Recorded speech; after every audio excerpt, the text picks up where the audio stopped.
A very good noon to one and all. So, in the previous lecture, we have discussed about the surface texture designation and one example, and let's see another two more examples. So, here state how surface finish is designated on drawings. So, see this figure. This is one example figure. So, and, the surface roughness is represented as shown in this figure. The following information is furnished with the symbol inverted triangle. So first one is the surface roughness value in microns. Okay, so micrometers, and next one is the machining allowance in mm, and sampling length in mm, and machining method, and next one is the direction of lay, that means a symbol. Okay, so this is the diagram, designation diagram, representation diagram, as we have discussed earlier. So next problem is so the surface finish on the milled surface is not to exceed 5 micrometer Ra with a cutoff length.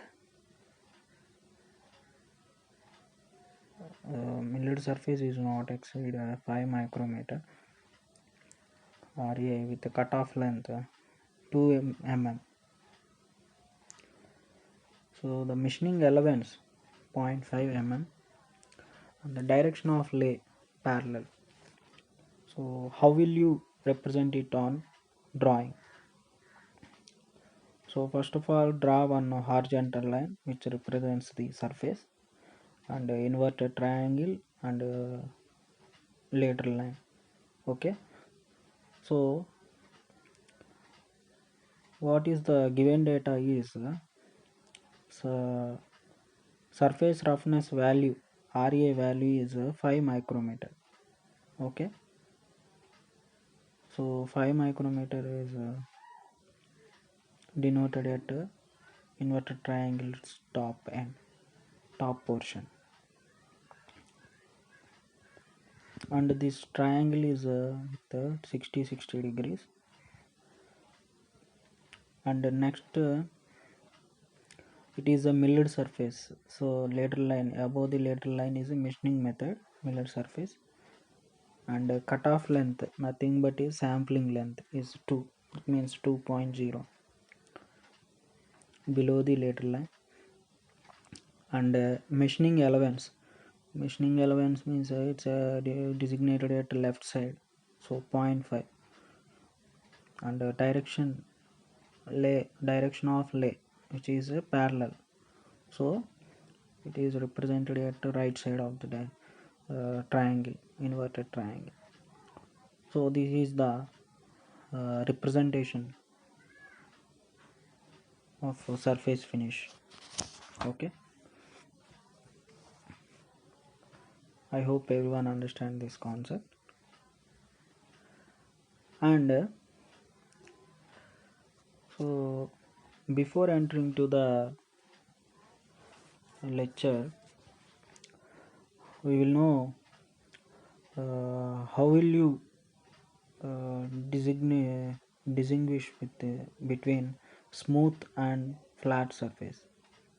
Okay, so distinguish between smooth and flat surface. So when we using the optical flats, it may be noticed that a surface may be apparently smooth from flat, so alternatively may be regarded as a flat as indicated by the optical flat, and it may be distinctly rough. So the best way of indicating the way of deciding what is mean by smooth and what is meant by flat. Okay, So is the used by this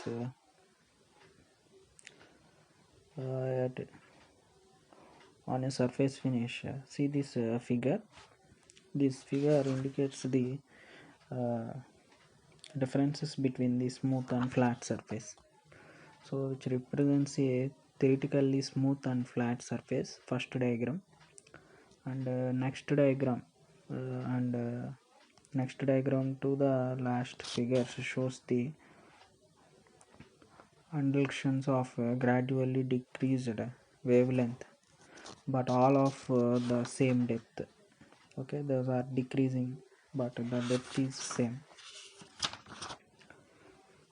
So the surface at a second diagram would be regarded as a smooth but not flat.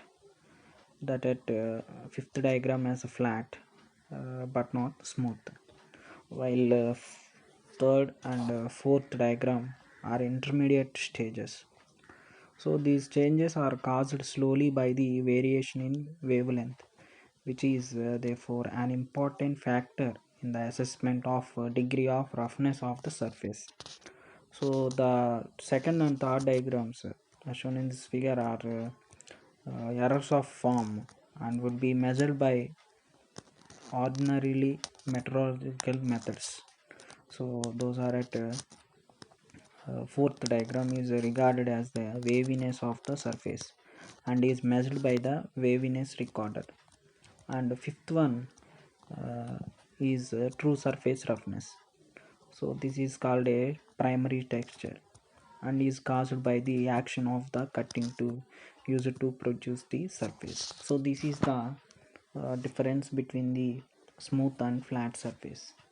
Okay, and coming to the important topic, how we are going to find out the surface roughness irregularities.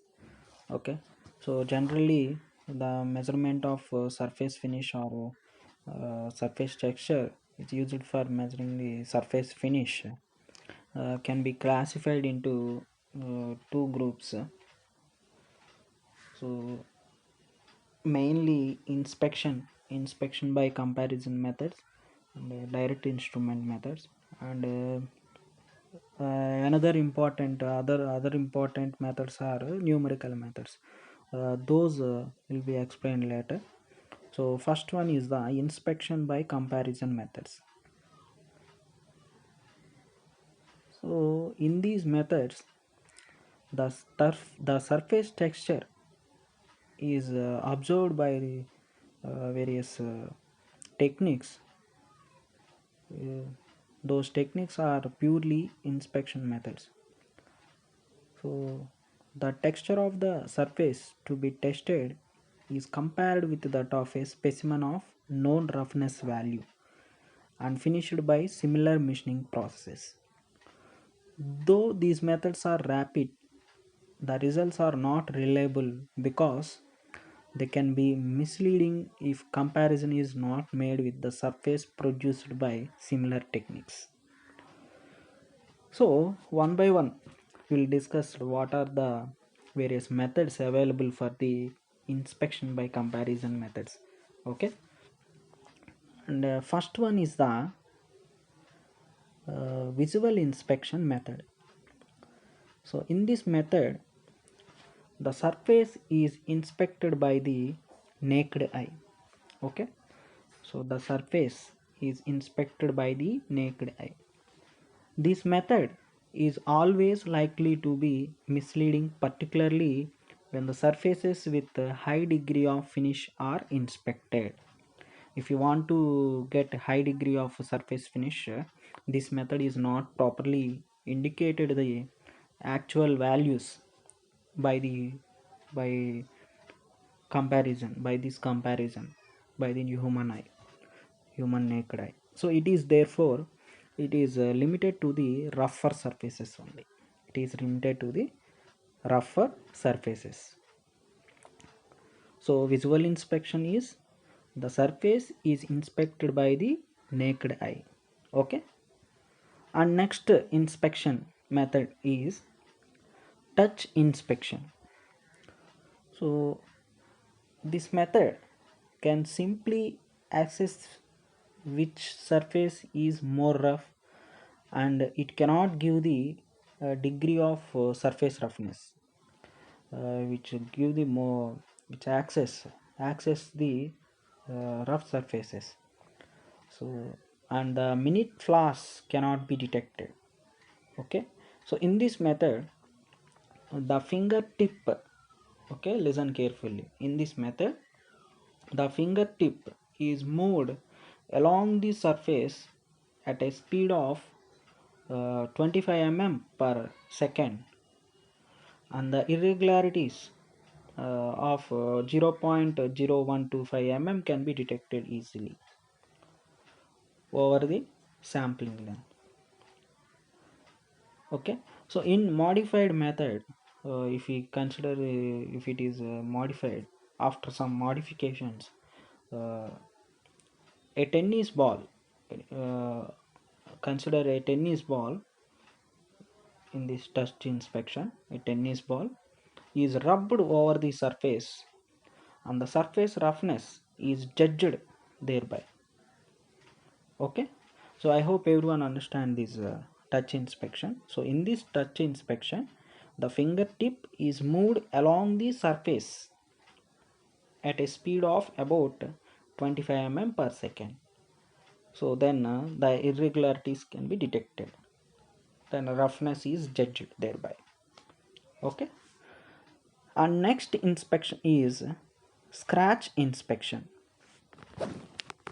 So in this method, a softer material like lead, babbitt, or plastic is taken into an account.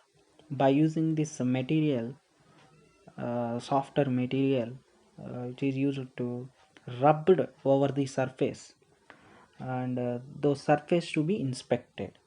Okay, so in this method, a softer material like lead, babbitt, or plastic is rubbed over the surface to be inspected. So the impression of the scratches on the surface produced is then visualized, and then we can estimate the irregularities. Okay, so this is the scratch inspection method. So uh, scratch inspection means softer material is rubbed over the surface to be inspected, then the irregularities will be observed. And the next inspection is microscopic inspection. So this is probably the very important or best method for estimating the surface texture by the comparison. But since only a small surface can be inspected at a several readings are required to get an average value. So in this method, a master finished surface is placed under the microscope and compared with the surface under inspection. So alternatively, a straight edge is placed on the surface to be inspected, and a beam of light projected at about 60 degrees to the work, that means 60 degrees to the workpiece. Thus a shadow is cast into the surface, the scratches are magnified, and the surface irregularities can be studied. So this is the microscopic inspection method. So in this microscopic inspection method, a straight edge is placed on the surface and a beam of light is projected at about 60 degrees to the workpiece. Then the shadow is observed into the cast into the surface. The scratches are magnified and the surface irregularities can be studied. So this is the microscopic inspection. Okay. And the next one is the surface photographs. So in this method, the magnified photographs of the surface are taken with different types of illumination to reveal the irregularities. So if the vertical illumination is used, then defects like irregularities and scratches appear as a dark spots, and flat portion of the surface appears as a bright area. Okay, so in case of oblique illumination,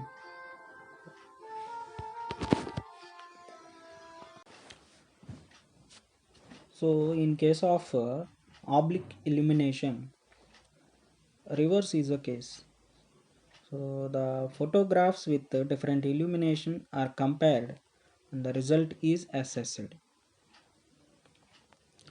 So surface photographs is nothing but the uh, we are taking the surface pictures, surface photographs with the different types of illuminations. Then we have to observe those photographs. Then we can estimate the surface irregularities.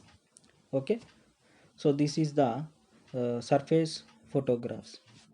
So here if the vertical illumination is used, then defects like irregularities or scratches appear as a dark spot, and the flat portion of the surface appears as a bright area. Okay, so next one is the micro interferometer. So micro interferometer is nothing but interferometer. So in this method, so an optical flat is placed on the surface and illuminated by the monochromatic source of light. So interference bands are studied through a microscope. So the scratches is the surface appear as a interference lines extended from the dark bands into the bright bands. So the depth of the defect is measured in terms of the fracture, in terms of the fraction of interference bands, in terms of fraction of interference bands. Okay, so in this method optical flat is placed on the surface and the illuminations are observed in terms of interference bands. So the scratches in the surface appear as a interference lines from the dark bands bright bands. So with the help of the monochromatic light, so those monochromatic light illuminated onto the surface, then the required observation will be taken. Okay, so and the next one is the Wallace surface dynamometer. So Wallace surface dynamometer, it is a sort of friction meter, and it consists of a pendulum in which the testing shoes are damped to a bearing surface, and a predetermined spring pressure can be applied.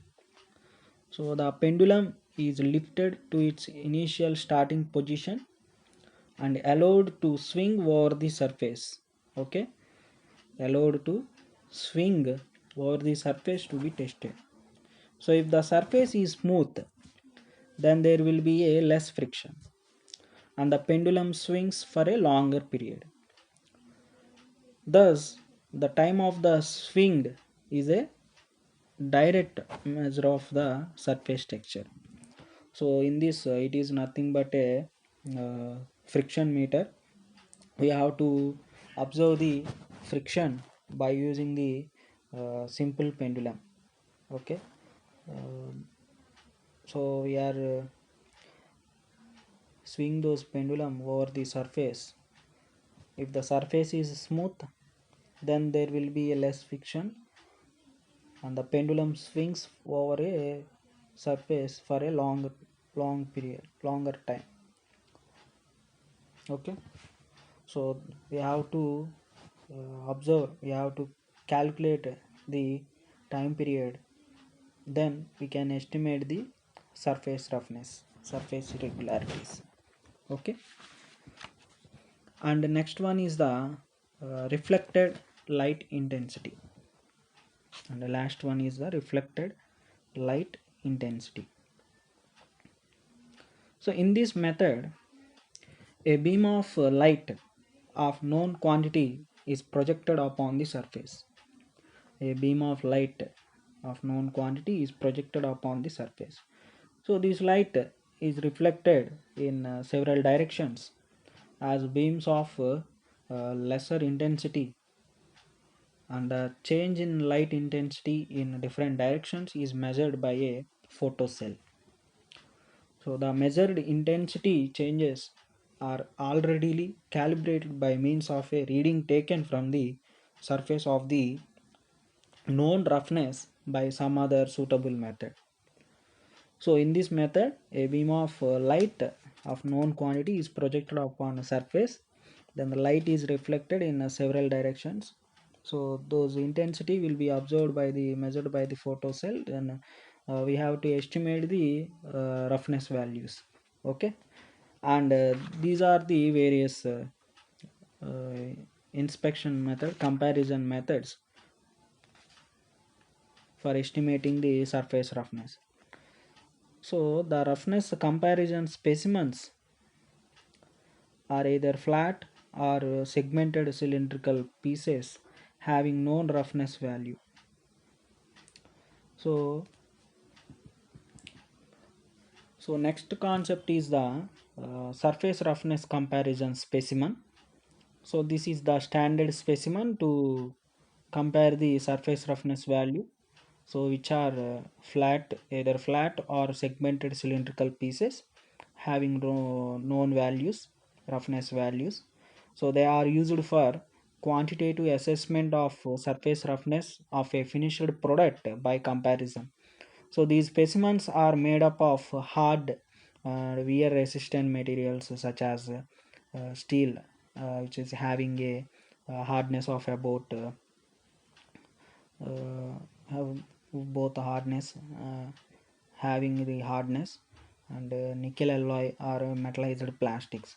So they are rigidly supported on the base to prevent warping or distortion during the usage.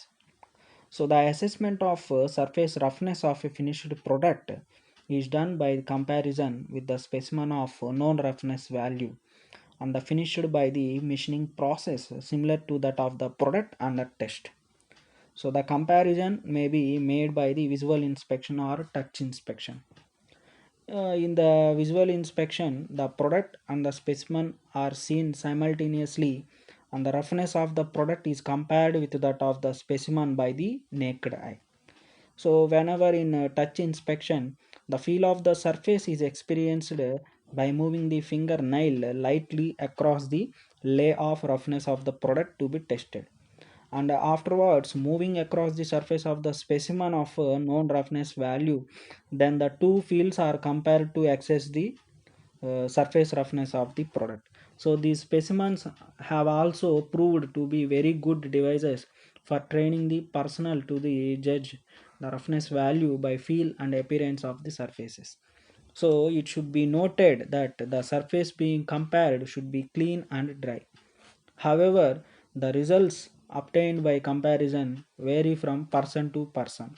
So errors may be caused due to the difference in material or shape or method of machining or method of finish, etc. uh, for the product and the specimen. So finally, the surface roughness comparison specimen is the uh, standard uh, roughness measurement specimen. We have to get the results. We have to get the results uh, fastly and easily. With the help of the visual and touch inspection, we can easily find out the roughness values. We can easily estimate the roughness values. Okay, so the errors may be caused due to the differences in the material shape or machining method or method of finish. So this is all about the inspection methods, and in the next coming lectures we will observe the direct instrument methods direct instrument methods for this estimation of surface roughness, and numerical methods also there. Okay, and I hope everyone understand this lecture. So read carefully and observe the lecture carefully. So in this today's lecture, we have discussed about the designation of surface roughness and differences of surface flat and smooth surfaces, and we have learned about the inspection by comparison methods. Okay, so I hope everyone understand this lecture. Please stay home, stay safe, read well. Thank you. Bye.